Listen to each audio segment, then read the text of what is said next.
Hello viewer, welcome back my YouTube channel. আজকের ভিডিওতে নতুন একটি পকোড়া রেসিপি নিয়ে হাজির হয়েছি। পকোড়াটি আমি বানাবো আলু ও গাজর দিয়ে।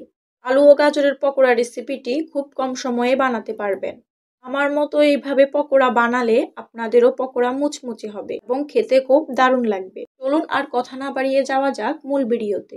আমার চ্যানেল নতুন হয়ে থাকলে চ্যানেলটি অবশ্যই সাবস্ক্রাইব করবেন। পকোড়া বানানোর জন্য নিয়েছি 1 পিস গাজর ও 2 পিস আলু।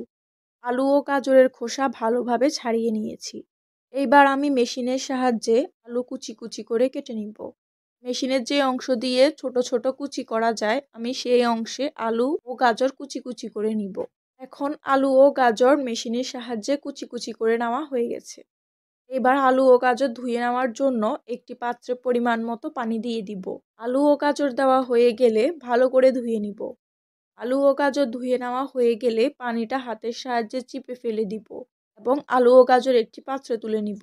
পকোড়া বানানোর জন্য আরও যেসব উপকরণ লাগবে সেগুলো হচ্ছে চালের গুঁড়ো, এরপর লাগবে রসুন কুচি, এরপর লাগবে ধনেপাতা কুচি, এরপর লাগবে কাঁচামরিচ কুচি, এরপর আরও লাগবে পেঁয়াজ কুচি।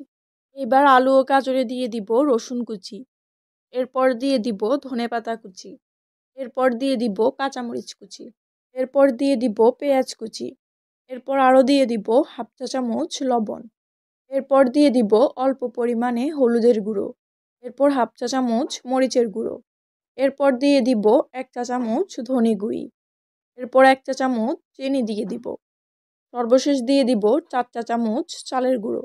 উপকরণগুলো ম্যারিনেট করার পর যদি চালের গুঁড়ো আরও প্রয়োজন হয় তখন আরও দিয়ে দিব। এখন আপাতত 4 চা চামচ দিয়েছি।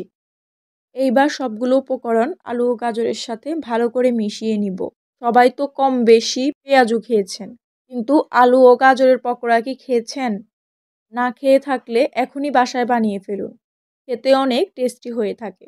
যদি রেসিপিটি শিখতে চান তাহলে ভিডিওটি একটু স্কিপ না করে সম্পূর্ণ ভিডিওটি দেখবেন। যদি ভিডিওটি সম্পূর্ণ না দেখে বানান আর যদি পকোড়াগুলো সুস্বাদু না হয় তাহলে আবার আমার দোষ দিতে পারবেন না। আর একটু চালের গুঁড়ো লাগবে, তাই আলু ও গাজরে আরও 4 চা চামচ চালের গুঁড়ো দিয়ে দিব। চালের গুঁড়ো দেওয়ার পর আবারও আলু ও গাজরের সাথে মিশিয়ে নিব।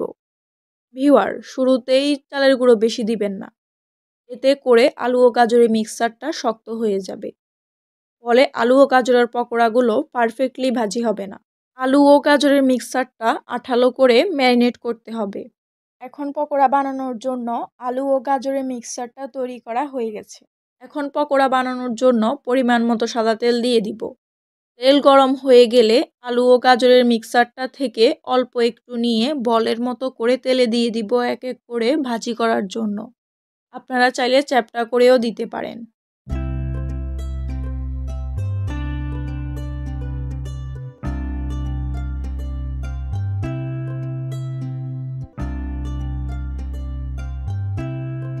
এখন আলু ও গাজরের পকোড়া এক এক করে উল্টে নিব।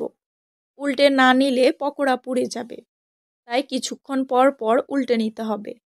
ভিউয়ার, আপনারা আলু ও গাজরের পকোড়া অবশ্যই বাসায় বানিয়ে দেখবেন।